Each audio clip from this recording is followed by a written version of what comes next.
طفل 5 ساله افغان در پیام خطاب به مبارزین و مجاهدین فلسطین که نزدیک به 6 ماه می شود قهرمانانه در مقابل رژیم صهیونیستی اسرائیل می جنگند میگوید فرزندان واقعی امت اسلامی شما هستید که به خاطر آزادی مسجد الاقصی هر روز بی‌ترین خونها را نزد الله تقدیم می کنید. مجاهدین of Gaza, the best Islamic fighters. Assalamu alaikum wa rahmatullahi wa barakatuh. Yes, Masjid of Jerusalem is the first Qibla of the Muslims. The freedom, the protection of Masjid al-Aqsa is the responsibility of every one of us. All the Muslim Ummah should work together to set this holy masjid free from the disbeliever. Today you are the real heroes of Muslim Ummah, so that you only can set Masjid al-Aqsa free. And you sacrifice your life and your blood for the cause of Allah subhanahu wa ta'ala. I am as 5 years young Muslim Afghani. Believe that this all blood of women and children and young and older people and Mujahideen Gaza will become open a river for Allah.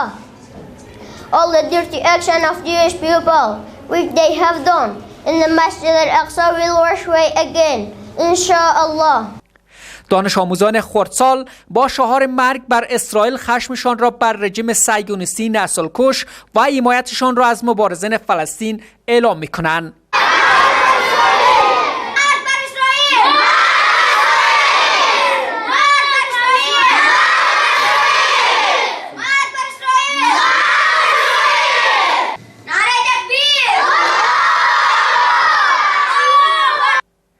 عالمان دین و اساتید مکاتب نیز همگام با این دانش آموزان نسل کشی رژیم صهیونیستی را محکوم می‌کنند و میگویند روزی فرا خواهد رسید که نسل یهود جواب قطره قطره خون شهدای فلسطین را پس خواهند داد.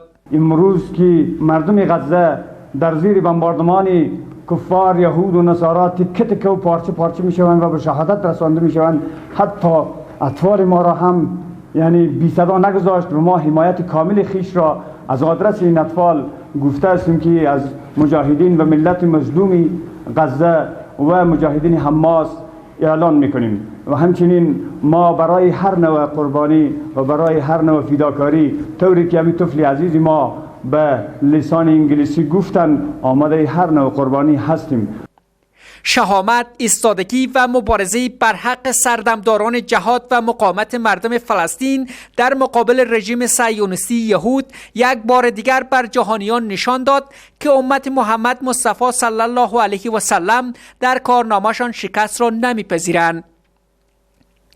و همان طوری که پوزی آمریکایی استعمارگر به افغانستان به خاک مالیده شد، روزی فرا خواهد رسید که اسرائیل نیز این را تجربه خواهند کرد.